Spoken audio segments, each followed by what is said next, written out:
Assalamualaikum warahmatullahi wabarakatuh. Alhamdulillah wassalatu wassalamu ala asyrafil anbiya'i wal mursalin sayyidina wa habibina wa maulana Muhammadin wa ala alihi wa sahbihi wa man tabi'ahum bi ihsanin ila yaumiddin, amma ba'd. Fa inna asdaqal hadis kitabullah wa khairul hadi hadi Muhammadin sallallahu alaihi wasallam wa syarrul umuri muhdatsatuha wa kullu bid'atin dhalalah wa kullu dhalalatin finnar. Allahumma anfa'na bima 'allamtana wa 'allimna alladhi yanfa'una wa zidna ilma.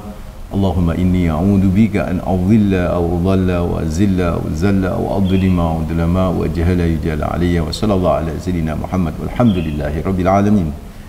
Ikhwatad din fidakumullah, saudaraku mitra muslim yang insyaallah selalu dijaga sama Allah rabbul alamin. Alhamdulillah. Pertama, kita panjatkan rasa syukur yang mendalam, terus menerus kita haturkan hanya kepada Allah rabbul alamin, Tuhan semesta alam ini yang begitu banyak memberikan kenikmatannya kepada kita, yang luar biasa karunia-Nya terus mengalir dalam kehidupan ini, tak pernah berhenti. Karena itu juga rasa syukur kita tak boleh juga berhenti. Mengalirlah rasa syukur kita kepada Allah atas semua nikmat yang juga luar biasa mengalir dalam kehidupan kita.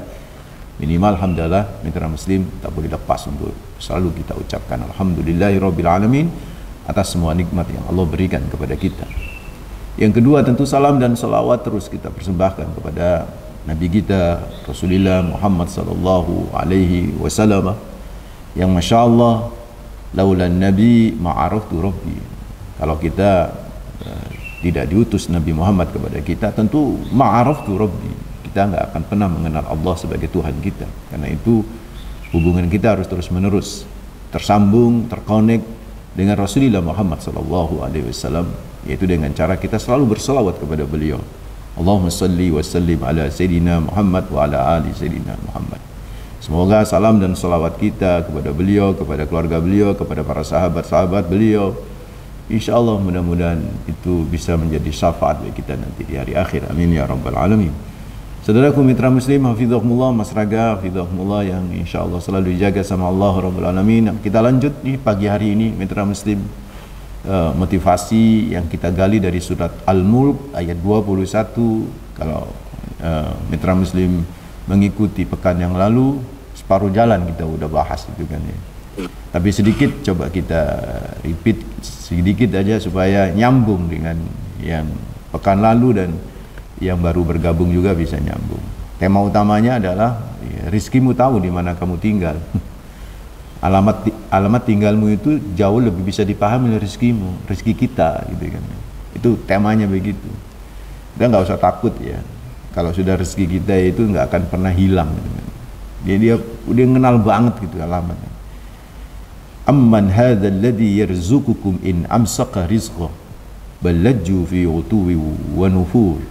Kata Allah Rabbul Alamin dalam surat Al-Mulk ayat 21, amman hadzal ladzi yarzuqukum in amsaka rizqah. Atau siapakah yang bisa memberikan rezeki? Ini pertanyaan inkari, istifham lil inkari. Amman hadzal ladzi yarzuqukum in amsaka rizqah. Adakah yang bisa memberi kamu rezeki jika Allah in amsaka rizqah?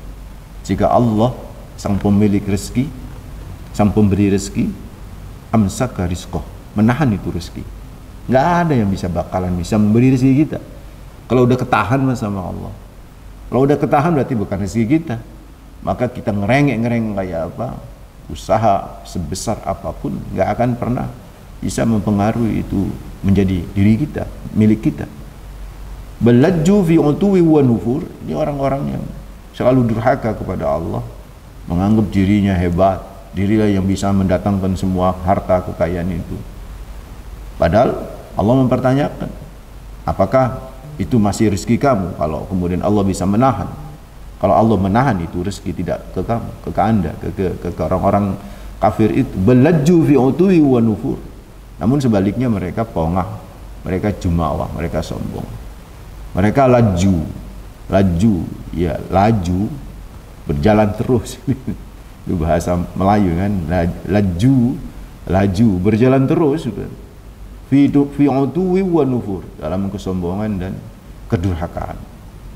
So saudaraku ikhwatadina fidhakumullah, dari ayat ini kita mengambil kesimpulan ada tiga, langsung saja ada tiga tentang konsep rezeki. Ini harus dipahami oleh kita orang yang beriman tentang konsep rezeki ini. Konsep rezeki ini kalau kita paham ya, dengan konsep rezeki ini ya mitra muslim, insya Allah hati itu tenang. Duit akeh yo masya Allah, tambah bersyukur. Duit yo macet nang dindi, macet di mana-mana, ya kita bisa bersabar gitu.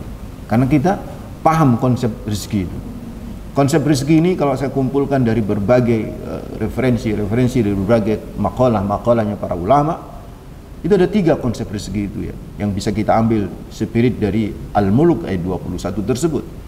Apa? Yang pertama, saudaraku, ikhwatadina fillah, rezeki itu beda dengan kepemilikan, Mas Raga, mitra muslim. Artinya apa? Rezeki itu apa yang kita makan. Rezeki itu apa yang kita gunakan. Rezeki itu apa yang kita infakkan. Bukan apa yang kita miliki.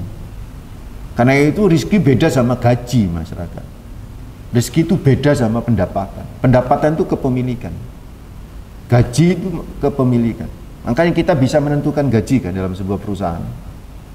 Tapi kita nggak akan pernah bisa menentukan rezeki dari perusahaan itu. Karena memang sang pemilik rezeki bukan perusahaan. In amsaka rizqahu, ya kalau Allah udah nahan gimana? Kalau gaji itu kepemilikan. Kalau pendapatan itu kepemilikan. Jadi kita bisa nentuin. Gaji kita itu bisa kita tentuin.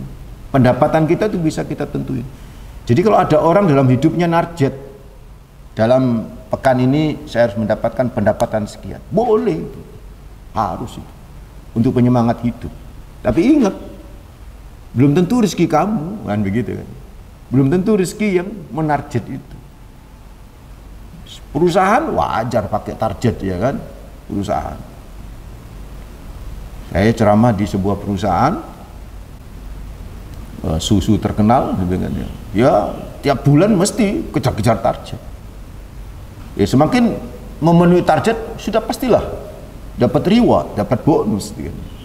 Nah, pendapatan itu bisa diukur kalau pendapatan oleh kita, bahkan bisa ditentuin oleh kita.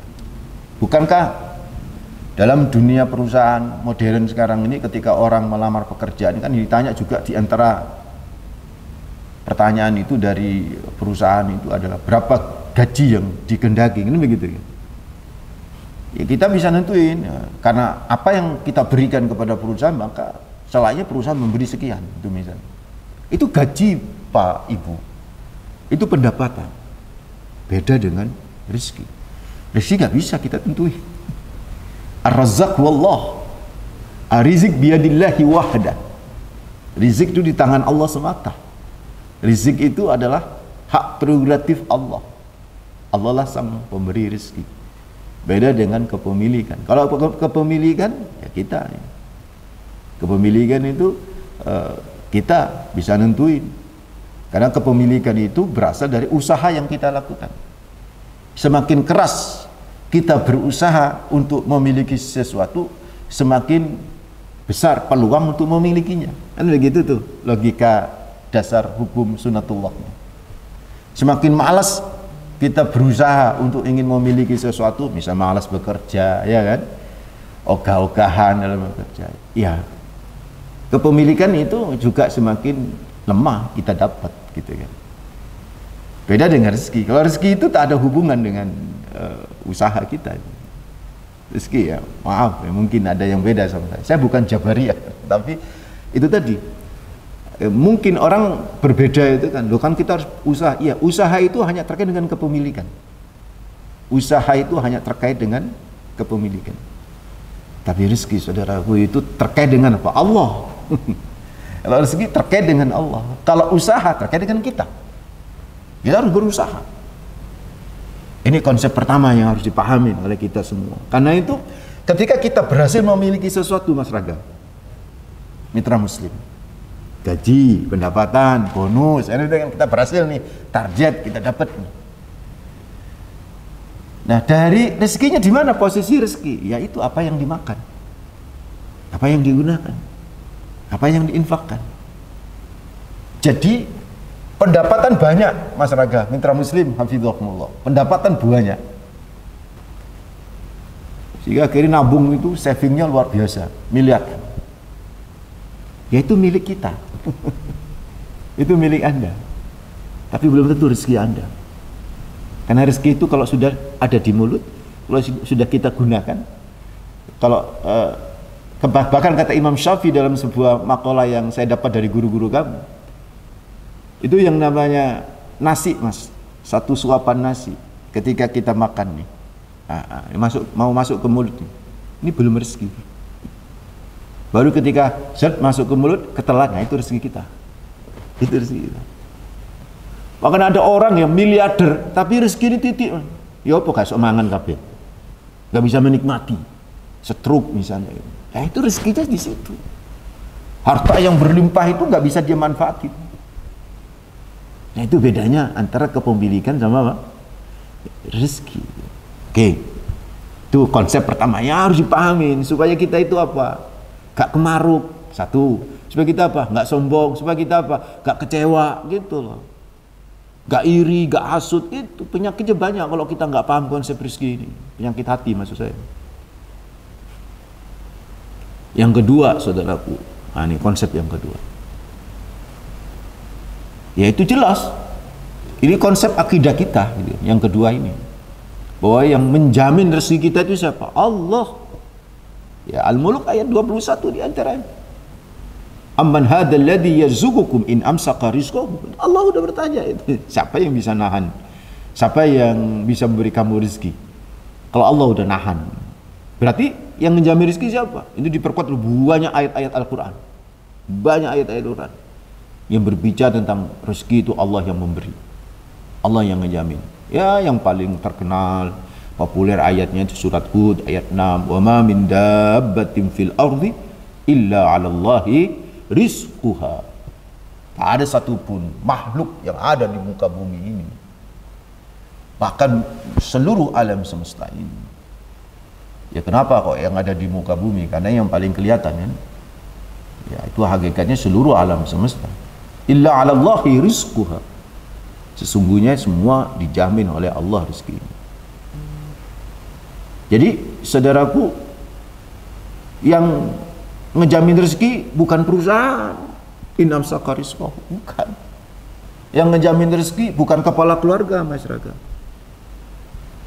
Jangan sombong nih, kadang-kadang bapak ini saking marahnya, siapa yang menjamin rezeki ini kalian ini, kok kalian tentang saya, misalnya gitu ya, bisa ada masalah gitu. Ya Allah, bapak ini perantara saja kan gitu, perantara saja. Ada kisah yang luar biasa kemarin sudah saya kisahkan, bisa lihat di YouTube ya, nanti kalau saya balik lagi gak mari-mari nih materi dia gitu. Jadi saudaraku ikhwatatina fidhakumullah, jadi la'allaka turzaqu bihi kata Rasulullah. Emang bukan rezeki dari kamu, la'allaka turzaqu bihi, kamu dapat kepemilikan itu, dapat duit, dapat harta itu, la'allaka turzaqu bihi, itu gara-gara Allah kasih rezeki untuk adikmu, untuk anakmu. Jadi jangan sombong wahai kepala keluarga, karena Anda yang ngejamin, tidak. Itu adalah rezeki yang cuman lewat aja, lewat kamu, sebenarnya untuk anakmu. Makanya orang dulu itu banyak anak banyak rezeki, itu konsep akidah itu sebenarnya. Banyak anak banyak rezeki, Mas. Karena Allah itu ngasih rezeki pada anak-anak yang lewat orang tuanya itu. Itu konsep yang harus kita pahami. Sampai Ibnu Katsir itu menceritakan ya, Ibu as ilayya minhum man laisa rizqu 'ala Allah fasaqata ar-rajul. Ada seorang yang kemudian komplain itu, ya ini anakku banyak, gimana ini tentang saya memberi nafkah ini. Terus kata kata seorang tabi'in Ibrahim bin Adham ya. Ibrahim bin Adham itu menyatakan, Ibu as ilayya. Ya coba kasih ke saya di antara anakmu, siapa yang tidak dijamin rezekinya sama Allah? Semua dijamin. Ini yang kedua. Yang ketiga, saudaraku ikhwatatina fillah, konsep yang harus dipahami ini tentang rezeki. Ini yang terakhir dengan tema kita. Rezeki yang mendatangi kita, bukan kita yang mendatangi apa? Rezeki. Menjemput rezeki. Ini bahasa yang sering kita dengar ya. Menjemput rezeki. Berarti kalau rezeki itu kita jemput, rezeki itu nggak datang sama kita dong. Kita menunggu rezeki. Kita menunggu rezeki. Maaf ya, kalau beda pendapat sama saya. Itu konsep yang selama ini saya pahami. Kita ini menunggu rezeki, bukan menjemput rezeki. Kalau bekerja, ya, kalau bekerja itu berusaha untuk memiliki sesuatu. Memang tidak salah ya kalau kemudian dikatakan menjemputnya itu, karena ketika kita memiliki sesuatu, kita berusaha untuk ingin mendekatkan rezeki, meskipun kita tidak tahu apakah itu rezeki kita.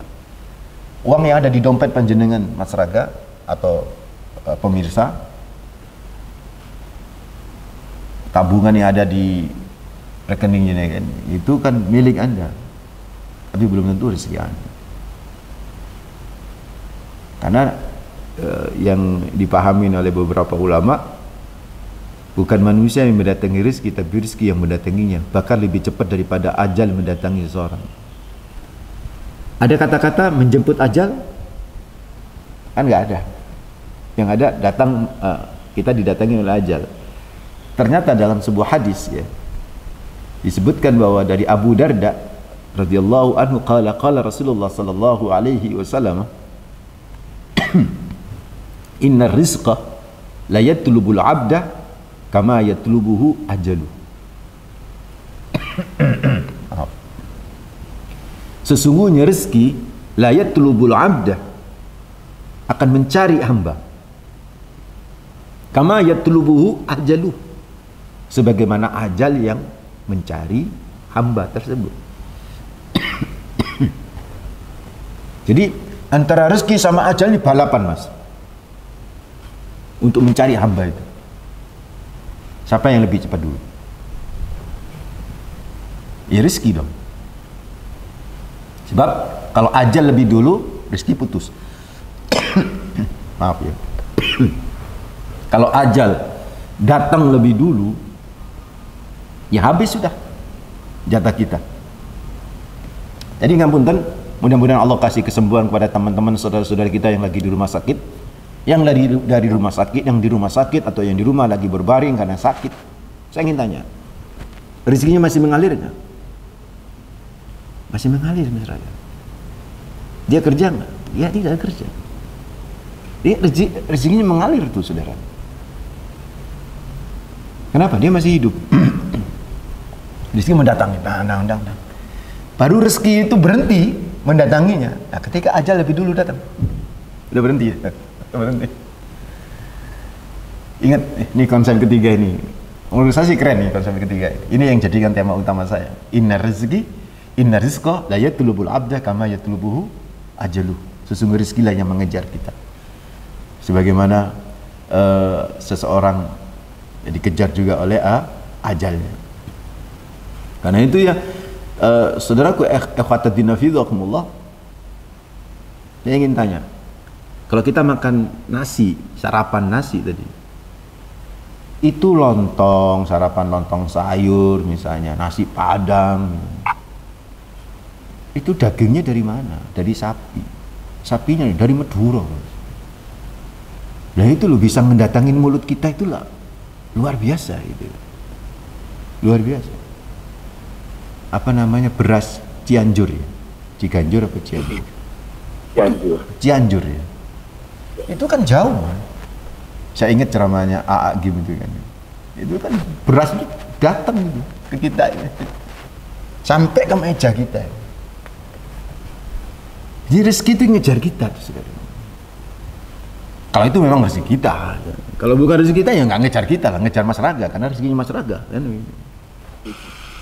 Jadi seperti itu, saudara. Kalau kita paham kayak begini, kita nggak iri, ngono loh.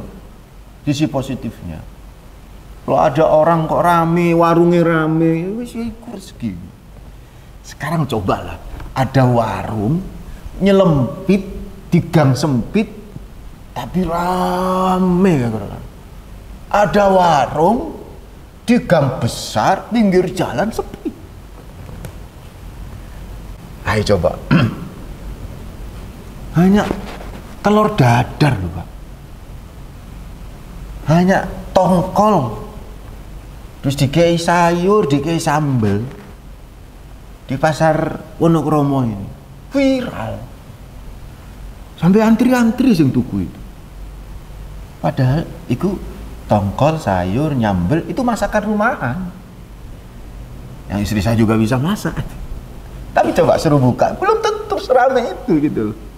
Itu rezeki, ngejar, ngedatengin gitu loh, saudara.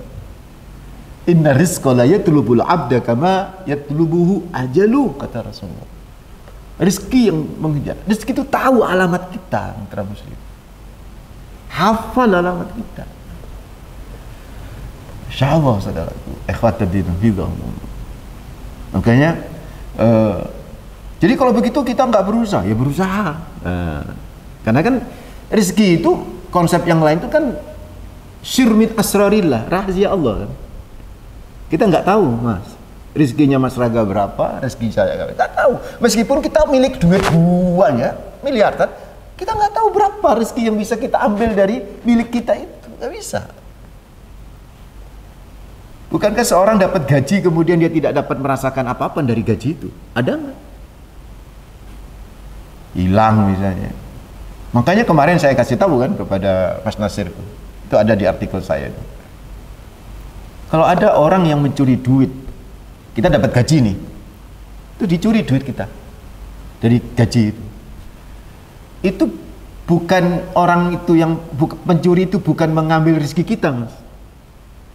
Tapi dia mengambil rezekinya dari kita. Beda ya. Bukan mengambil rezeki kita, tapi dia mengambil rezekinya dari kita dengan cara yang haram.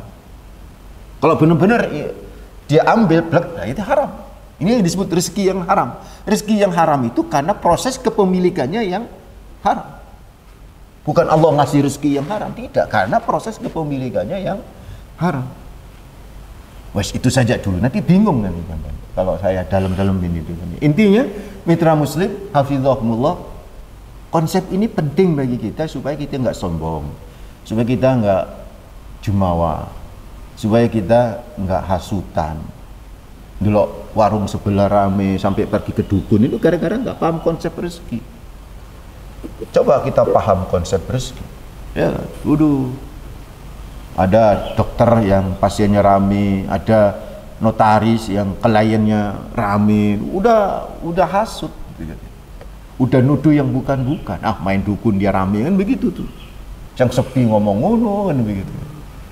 Kenapa? Dia nggak tahu konsep rezeki. Kalau sudah Allah kasih rezeki, in amsaka rizqo, siapa yang bisa nahan? Siapa yang bisa nahan? Orang-orang sampai bisa datang ke gang yang nyelempit untuk hanya beli makanan rumahan. Ya, itulah rezeki, Mas.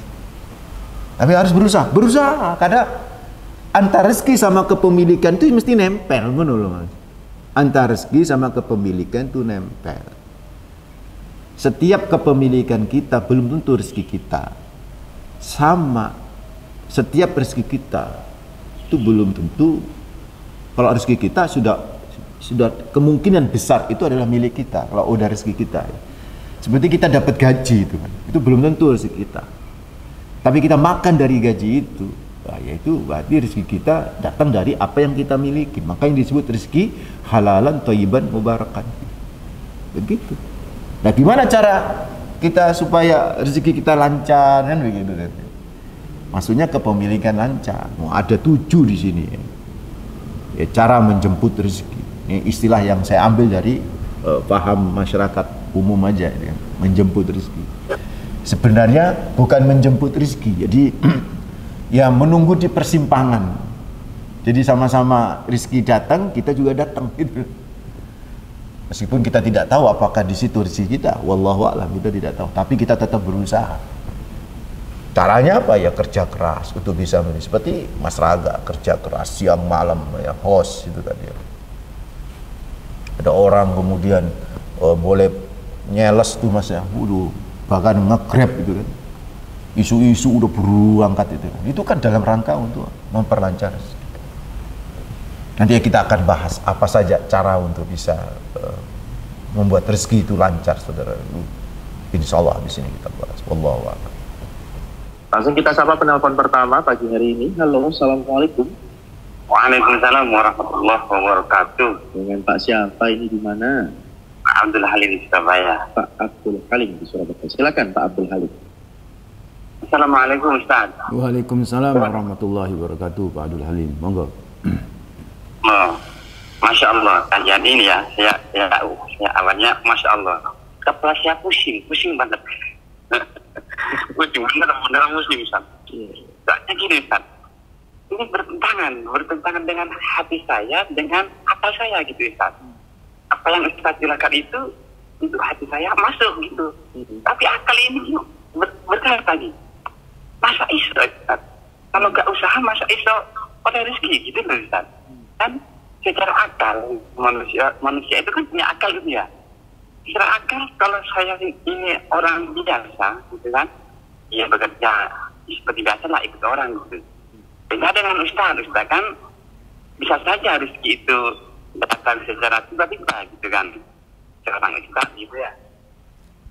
Jadi kalau orang nggak punya kelebihan, seperti saya, itu akal ini ya harus usaha baru dapat rezeki. Nah, tapi Ustaz jelaskan, meskipun nggak usaha, kalau rezekinya ada, ya pasti datang gitu kan. Akhirnya kepala ini pusing Ustaz. Mohon penjelasannya Ustaz. Hati saya dengan akal saya ini supaya connect gitu, supaya nggak bertabrakan, nggak tukaran gitu Ustaz. Hati ini yakin, akal itu ya ada protes-protes gitu Ustaz. Dan jadi bingung gitu. Ya harus rezeki itu kita jemput supaya dapat rezeki. Kalau Ustaz bilang rezeki itu datang, nggak usah dijemput, datang gitu. Mohon penjelasan Ustaz. Itu aja Ustaz. Pusing kepala saya. Assalamualaikum warahmatullahi wabarakatuh. Waalaikumsalam warahmatullahi wabarakatuh. Ya, untuk Pak Halim, silakan Pak Abdul. Ya, konsep pertama Pak Halim nggak ngikutin kayaknya. Jadi bukan tidak boleh berusaha, berusahanya di kepemilikan Pak Halim. Tapi apa yang Pak Halim milikan belum tentu rezeki Pak Halim toh. Ya kan begitu logika. Ayo main logika kita. Nggak usah main hati deh, main logika. Jadi pertama, usaha itu harus. Makanya tadi salah satu caranya adalah usaha yang keras. Tapi usaha itu hanya untuk menguasai atau memiliki. Kita nggak tahu rezeki dari apa yang kita miliki itu Pak Halim. Makanya konsepnya kan ada 3 tadi Pak Halim. Kalau bisa jenengan selami dengan baik, nggak ada masalah sebenarnya. Antara hati sama logika nyambung. Ya Pak, bahwa rezeki itu beda sama kepemilikan. Kalau kepemilikan itu usaha kita, kalau rezeki itu dari Allah. Selesai sudah. Ayo coba logikanya. Pak Halim punya tabungan kan? Ya. Pasti punya. Dari mana tabungan? Dari usaha kan? Usaha itu namanya kepemilikan. Tapi berapa yang yang dari tabungan Pak Halim yang Pak Halim gunakan, yang Pak Halim manfaatin? Kan itu nggak tahu gitu loh. Itulah rezeki. Rezeki itu sir min asrarillah. Itu rahasia Allah. Mau dikasih berapa? Itu terserah Allah. Jadi kalau kita paham konsep yang pertama saja, dia selesai sudah sebenarnya. Pokoknya konsep pertama itu beda antara rezeki sama gaji Pak Halim. Kalau gaji harus usaha dong, kerja. Iya kan? Gimana cara dapat gaji kalau nggak kerja? Gimana dapat bonus kalau nggak kemudian melakukan sebuah tindakan operasional yang berkaitan dengan usaha? Nggak bisa. Nah itu namanya kepemilikan. Tapi berapa rezeki yang kita dapat dari yang kita miliki belum tentu. Gaji 10 juta per bulan, berapa yang kita miliki? Itu milik kita maksud saya. Berapa dari rezeki kita dari 10 juta ini? Kan nggak mesti 10 juta toh Pak Halim. Bisa jadi rezeki kita cuma 5 juta, sisanya diinfakkan. Sisanya ya ditabung. Nah, selama ditabung itu milik kita. Tapi belum tentu rezeki kita. Itu yang harus dipahami. Maka rezeki itu konsepnya itu yang datangin kita itu. Itu kan hadis, bukan omongan saya itu. Yang rezeki mendatangi kita. Bayangkan sampai disamakan dengan ajal sama Rasulullah. Saya ingin tanya, jenengan mau jemput ajal apa enggak? Kan ajal yang jemput kita, ajal yang datangin kita. Kan begitu, sama. Rezeki itu yang datang kita.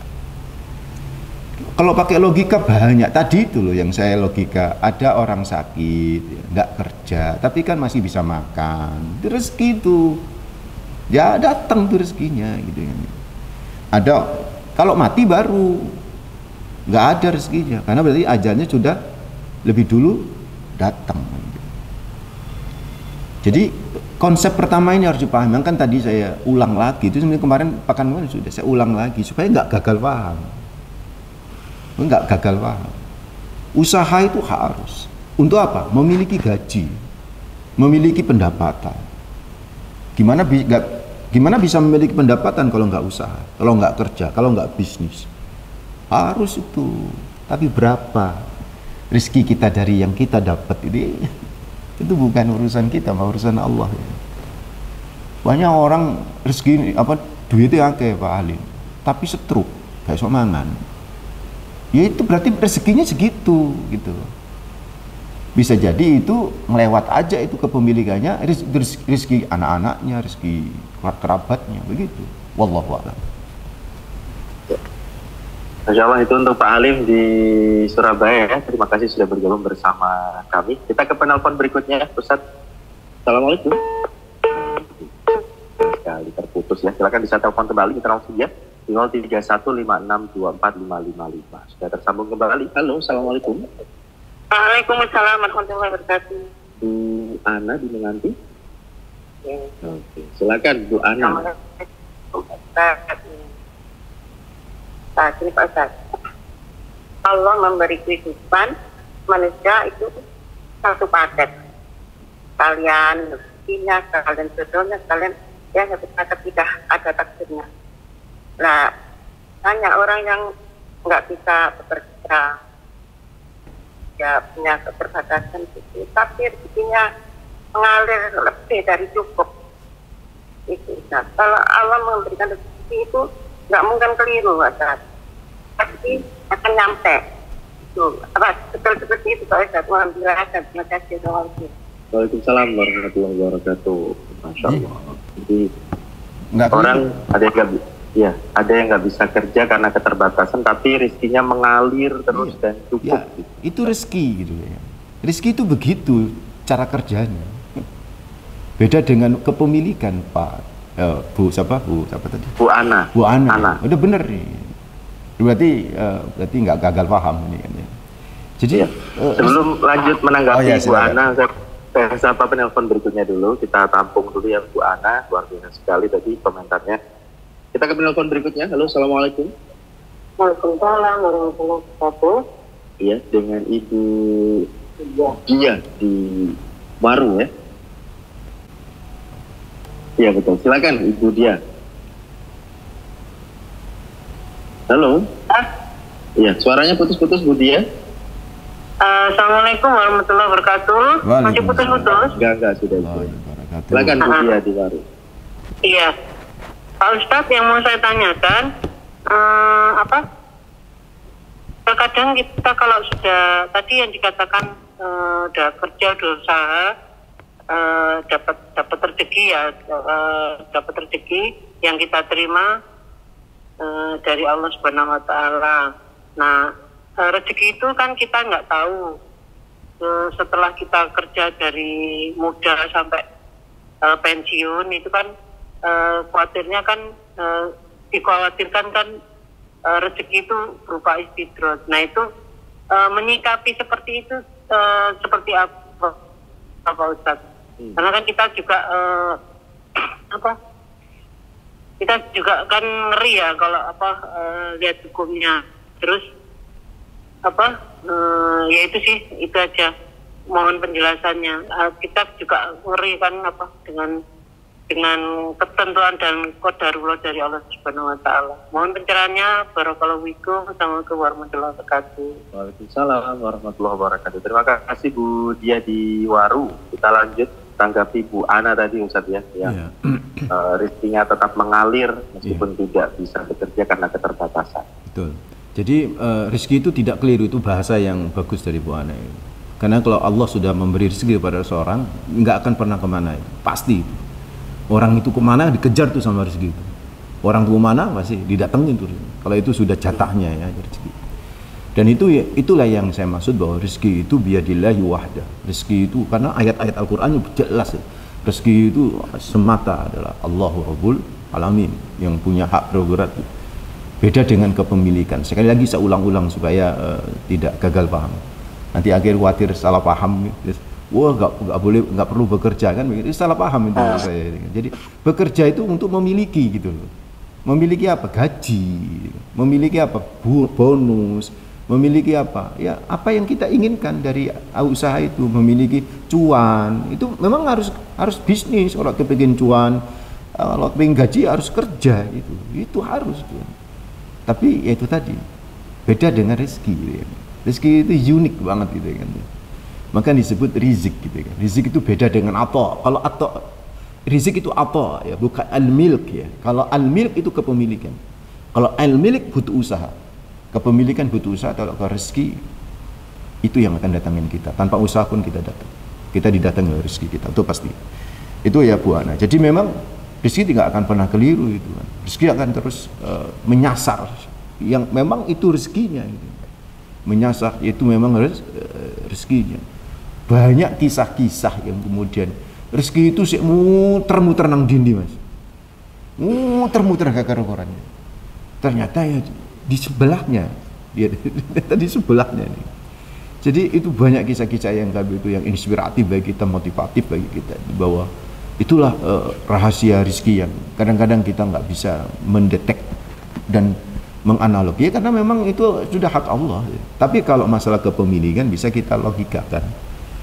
Namun konsep rezeki sendiri itu logis menurut saya sih logis. Bagaimana tadi Bu, apa tadi yang pertanyaan Bu siapa tadi? Bu Diah ya? Bu Diah di Waru terkait ya bagaimana kita kerja dan sebagainya, dikasih rezeki yang melimpah, tapi dikhawatirkan itu istidraj. Istidraj ya. Jadi kan itu kan pertanyaan dari Allah itu. Ammal ladzi yarzuqukum in amsaka rizqahu. Siapa yang bisa memberi rezeki kalian kalau Allah udah udah mencegahnya. Balajju fi utuwi wa nufur. Itu kan kita bahas kan. Tapi terus saja dia bersifat durhaka, terus saja dia kemudian sombong, terus saja dia tidak peduli kepada hukum-hukum dan perintah-perintah Allah, larangan-larangan Allah. Dia terjang saja. Nah, itu kalau ternyata dari usaha dia tetap dia berhasil, itu yang kepemilikan ya, kepemilikan. Kepemilikan itu terus dia, tapi belum tentu dia bisa merasakan. Dan itu nanti bisa istidraj, dilulu sama Allah, bisa. Jadi rezeki itu sama Allah diberikan saja kepada orang kafir, diberikan saja, dilulu aja sama Allah, dilulu aja itu sama Allah. Padahal usahanya sedikit tapi ya, luar biasa gitu kan.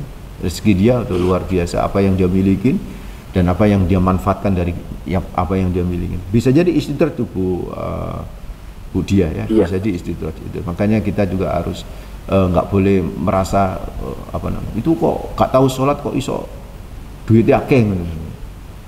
Gak tahu sholat duitnya akeh, itu ada dua kemungkinan ya. Ini memang usahanya besar, usaha untuk memilikinya itu besar.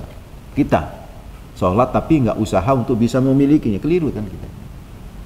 Mesti tetap kita kerja pagi-pagi kita. Makanya diantara cara menjemput atau